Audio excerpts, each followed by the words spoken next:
बिस्मिल्लाहिर्रहमानिर्रहीम। My name is Aftab Ahmed. Welcome to my YouTube channel Aftab home tips.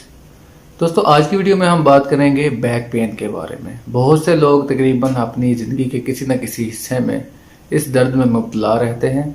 तो कमर दर्द, back pain या शाटिका, इसकी मुख्तलिफ अक़साम या इनके नाम हैं।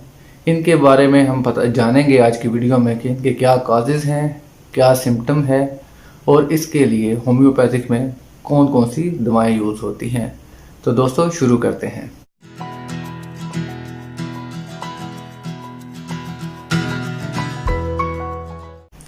सबसे पहले हम बात कर लेते हैं कि बैक पेन या कमर दर्द क्या है। तो इसके लिए हमें अपनी कमर का स्ट्रक्चर जो है उसके बारे में थोड़ी सी आगाही हासिल करनी है। तो उसके लिए हम जान लेते हैं कि हमारी जो बैक बोन है, रीढ़ की हड्डी, ये 33 छोटे बड़े मोहरों के ऊपर मुश्तमिल है और इसके साथ इसके अंदर मोहरे, उनके अंदर एक फ्लूइड होता है जिसे इंटरवर्टिब्रल कहते हैं और उसके साथ पट्टे और नर्व्स अटैच होती हैं। चूँकि हमारे दिमाग में से जो नर्वस सिस्टम है वो हमारी बैकबोन या रीढ़ की हड्डी में से गुजरता हुआ पूरे जिस्म के अंदर नर्व का एक जाल बिछाता है जो कि हमारे जिस्म के तमाम अज़ा को कंट्रोल करते हैं। तो दोस्तों, इसको समझने के लिए रीढ़ की हड्डी को 3 मेजर हिस्सों में तकसीम किया गया है। सबसे पहला हिस्सा है जो आपका गर्दन का हिस्सा है, जो गर्दन के मोहरे हैं, इन्हें सर्विकल रीजन कहा जाता है। उसके बाद आपका जो दरमियान में मिड बैक यानी कमर का जो दरमियान है, और उसके बाद आपका लोअर बैक यानी नीचे वाली कमर, जिसमें टेल बोन और आपका जो हड्डी कूलों के साथ जुड़ी हुई है वो तमाम हड्डियां इसमें शामिल हैं। दोस्तों, हमारा जिस्म मूव करने के लिए इस स्ट्रक्चर का सहारा लेता है जिससे हम अपनी हरकतों सकनात कर सकते हैं। इसमें ये जो तमाम मोहरे हैं इनके अंदर जो है एक सॉफ्ट स्ट्रक्चर होता है या डिस्क होती है जिसके अंदर एक बाहर वाला हिस्सा उसका थोड़ा सा हार्ड होता है और उसके अंदर एक सॉफ्ट टिश्यू की लेयर होती है जो कि हमारे रीढ़ की हड्डी को सहारा देती है। और जब हम मूव करते हैं या आगे की तरफ या दाएं या बाएं हम मूव करते हैं तो वो उस दौरान उन दोनों मोहरों के दरमियान में ऐसे वो प्रेस होती है और या उसको मूवमेंट करने में मदद देती है। तो दोस्तों, जब बैक पेन होती है तो उस दौरान ये जो डिस्क है इसमें किसी न किसी वजह से दबाव के बढ़ जाने की वजह से, जब आप कोई भारी चीज़ उठाते हैं या कोई ऐसा काम करते हैं जिससे आपके रीढ़ की हड्डी पे असर पड़ता है, या ड्यूरिंग आफ्टर चाइल्ड बर्थ ख़वातीन में डिलीवरी के बाद भी इसके ऊपर ये चीज़ असरअंदाज होती है। इसके अलावा इसके बहुत से काजेज़ हैं। तो इससे क्या होता है कि ये जो आपका डिस्क है ये प्रेस होने की वजह से या तो अपनी जगह से बाहर निकल जाती है और मोहरों के दरमियान में नहीं रहती, ऐसे इसको कह लें कि ऐसे ये बाहर निकल जाती है और मोहरे अपनी जगह पे रहते हैं, जिसको डिस्क ब्लग कहते हैं। इसके अलावा कुछ और वजूहात हैं, जैसे ऑस्टियोआर्थराइटिस, जिसके अंदर जो आपकी रीढ़ की हड्डी है उसके अंदर चेंजेस आना शुरू हो जाते हैं। ये एज के साथ होता है कि आपका स्ट्रक्चर जो है, रीढ़ की हड्डी के जो मोहरे हैं उनका स्ट्रक्चर चेंज होना शुरू है, उसके किनारों के ऊपर जो है वो उनकी शेप चेंज होना शुरू हो जाती है, जिसकी वजह से भी आपका ये सिस्टम अफेक्ट होता है। इसके अलावा डीजेनरेटिव चेंजेस वक्त के साथ साथ, उम्र के साथ साथ लोगों के मोहरे या हड्डियां कमज़ोर होती हैं या वीक होने लगती हैं, उससे भी कमर दर्द का मसला हो जाता है। तो जो मैंने डिस्क ब्लग की बात की, उसमें क्या होता है कि जब ये स्लिप डिस्क या डिस्क ब्लज का मसला होता है तो डिस्क अपनी जगह से बाहर निकल आती है। जो सॉफ्ट टिश्यू है इसके दरमियान हड्डियों के दरमियान वो बाहर निकल आता है, और जो नर्वस सिस्टम है, नर्वस वेन है जो आपके दिमाग से निकल के पूरे जिस्म के अंदर जाती है, इन मोहरों के बीच में से, उसको ये इफेक्ट करता है, जिसे नस दब जाना भी कहते हैं। बहुत से लोगों को आपने सुना होगा कि उन्हें डॉक्टर ने कहा कि आपकी नस दब गई है, इस वजह से आपकी कमर में दर्द हो रहा है। तो समटाइम ये क्रॉनिक भी होता है और एक्यूट भी होता है, यानी कि इसमें एक एक्यूट वो है जिसमें आपको वक्ती तौर पे कमर में दर्द आ गया, वो किसी भी चीज़ से, या आप मरहम यूज़ कर लें या कोई पेन किलर वगैरह यूज़ करते हैं तो उसे वक्ती तौर पे उसमें आराम आ जाता है, या खुद ब खुद बॉडी हील अप होके उनको दोबारा से आपके जिस्म के जो टिश्यूज़ हैं उनको रिपेयर कर देती है। लेकिन समटाइम्स लोगों में ये क्रॉनिक हो जाता है, यानी दायमी बन जाता है, हमेशा उनके साथ ये कमर दर्द चलता है, तो उसे क्रॉनिक बैक पेन कहते हैं। कमर दर्द में जो लोअर बैक पेन है, यानी कमर के निचला हिस्सा, लंबर रीजन, इसका दर्द सबसे ज़्यादा कॉमन पाया जाता है और ज़्यादा तकलीफ दे भी होता है। मिडल बैक में कमर दर्द इतना ज़्यादा नहीं पाया जाता, लेकिन आपके नेक एरिया में और आपके लंबर रीजन में या लोअर बैक में ये दर्द ज़्यादा पाया जाता है। चूँकि ये एरियाज़ जो हैं आप भी जानते हैं कि ये आपकी गर्दन, आपके सर को सहारा देती है, और इसके अलावा इधर कोई और स्ट्रक्चर नहीं है, बोनी स्ट्रक्चर, जो कि आपके सर को सहारा दे सके। इसी तरह आपका लोअर बैक भी जो है वो भी मोहरों के ऊपर मुश्तमिल है, और उसके इर्द गिर्द ना कोई पसलियां हैं ना कोई और हड्डी है। तो ये सारा एरिया जो आपका पेट का रीजन है या आपका बैक है, ये सारा इसी के ऊपर डिपेंड करता है। तो इसलिए यहाँ पे दर्द होने की चांसेस ज़्यादा होते हैं। अब ये लोअर रीजन का जो दर्द है ये समटाइम्स शाटिका पेन में भी कन्वर्ट हो जाता है, जिसे अरकुन निसा या लंगड़ी का दर्द कहा जाता है, जो कि आपके कूल्हे की हड्डी और टांग में होता हुआ आपके पांव तक जा सकता है। इसमें ज़रूरी नहीं कि ये सिर्फ और सिर्फ एक जगह पे हो, ये मल्टीपल एरियाज़ में हो सकता है, किसी एक हिस्से में हो सकता है, लेकिन इसका जो दर्द है वो कूल्हे की हड्डी से लेके टांग में और टांग से लेके पांव तक किसी भी एरिया में हो सकता है। तो उस सूरत में ये अरकुन निसा या लंगड़ी का दर्द कहलाएगा। इसके साथ साथ कमर का दर्द भी, लोअर बैक का दर्द भी पाया जाता है। तो दोस्तों हमने इसके कॉजेज़ के बारे में जान लिया, वजूहात इसके बारे में जान लिया, इसके सिम्टम्स के बारे में जान लिया। अब हम बात करते हैं कि होम्योपैथिक में इसका क्या इलाज है।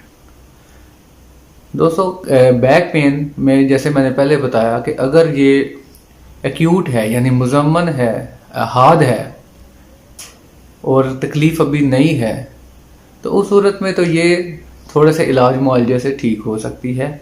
लेकिन इन सीवियर केसेस जब ये क्रॉनिक शक्ल इख्तियार कर जाती है तो बहुत से लोग इसमें एलोपैथिक जो डॉक्टर हैं, आर्थोपेडिक, वो इसमें ऑपरेशन सजेस्ट करते हैं, जिसमें रीढ़ की हड्डी का ऑपरेशन करके उसको दोबारा से रीस्ट्रक्चर किया जाता है। उसमें हाई रिस्क इन्वॉल्व होता है, जिसमें बाद में रिकवरी के चांसेस भी मुश्किल होते हैं। तो इस सूरत में दोस्तों होम्योपैथिक बहुत ही इफ़ेक्टिव तरीका इलाज है, जो कि आपके बैक पेन का मसला बड़े अच्छे तरीके से रिजॉल्व करती है, और 90 to 95% जो केसेस हैं वो होम्योपैथी के तरीका इलाज से बिल्कुल ठीक हो जाते हैं। तो अब हम बात कर लेते हैं दोस्तों ऐसी 7 होम्योपैथिक मेडिसिन जो कि बैक पेन में इस्तेमाल की जाती हैं। तो दोस्तों सबसे पहली जो मेडिसिन है होम्योपैथी की वो है रस्टॉक्स 30।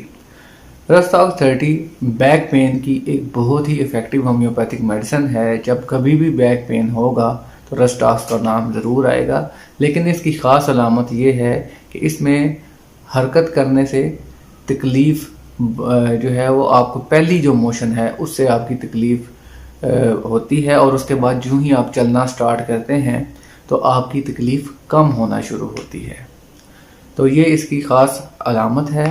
इसके बाद दूसरी मेडिसिन है दोस्तों ब्रायोनिया। इसमें जो है आपका रेस्ट करने से आपकी तकलीफ़ कम होती है, और जो ही आप हरकत करते हैं तो उससे किसी भी किस्म की जो हरकत है वो आपकी पेन को बढ़ा देती है, और जो जो आप हरकत करते जाएंगे पेन बढ़ता जाएगा। बैक पेन में दोस्तों क्या होता है मोस्टली के जैसे आपका सर्विकल रीजन या नेक रीजन में गर्दन में दर्द हुआ तो उसके साथ साथ आपके बाजुओं में भी वो दर्द ट्रेवल करता है। इसकी वजह से नमनेस की फीलिंग आती है, टिंगलिंग होती है, जैसे कोई चीज़ चल रही है आपके ऊपर, या बाजू सुन हो जाता है, उसमें दर्द होती है। और सबसे बड़ी जो इम्पोर्टेंट सिम्टम होता है बैक पेन का, उसमें ये है कि आपके मसल स्टिफ हो जाते हैं, यानी मसल जो है वो जम जाते हैं, कमर आपकी अकड़ के जैसे कहते हैं तख्ता बन गई है, वैसी सिचुएशन पैदा होती है।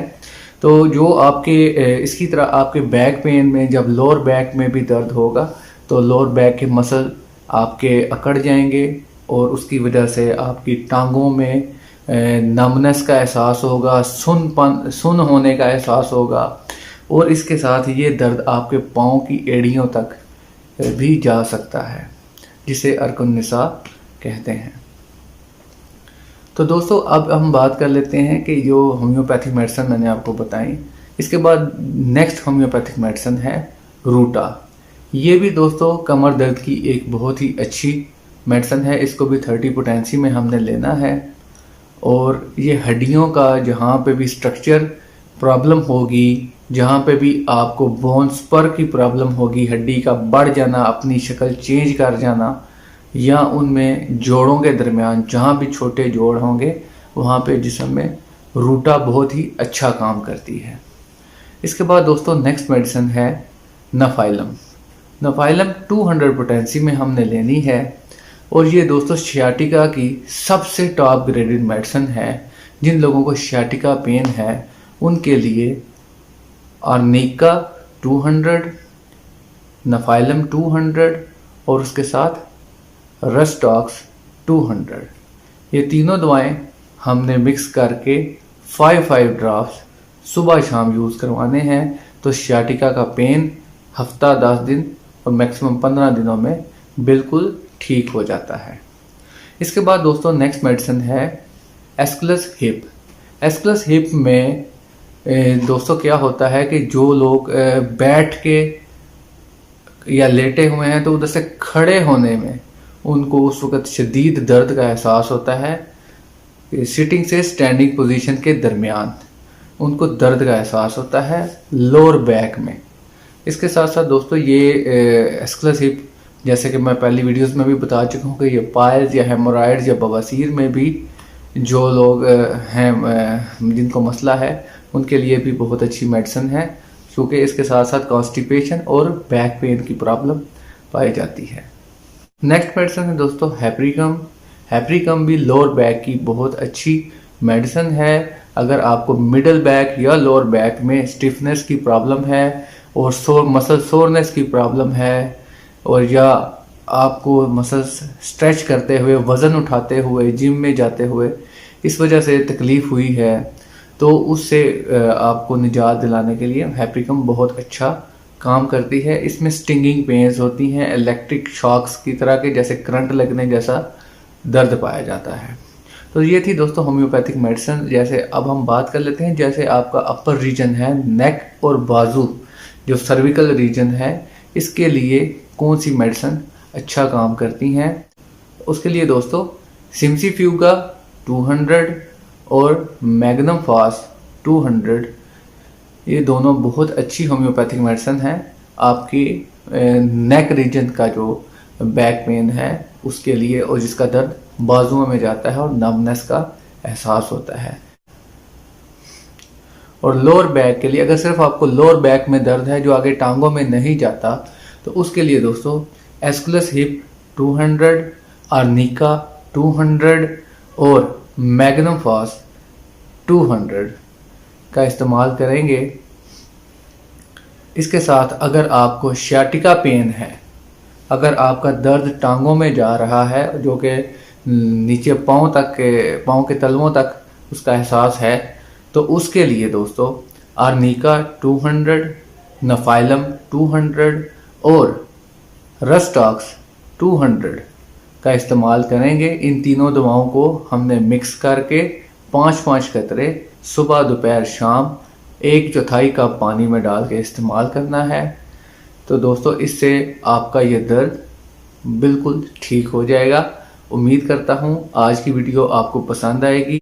तो अभी तक अगर आपने मेरा चैनल सब्सक्राइब नहीं किया तो दोस्तों मेरा चैनल सब्सक्राइब करें और साथ में बेल आइकन पर क्लिक करें ताकि मेरी हर नई आने वाली वीडियो आपको मिल सके। तब तक के लिए अल्लाह हाफ़िज़।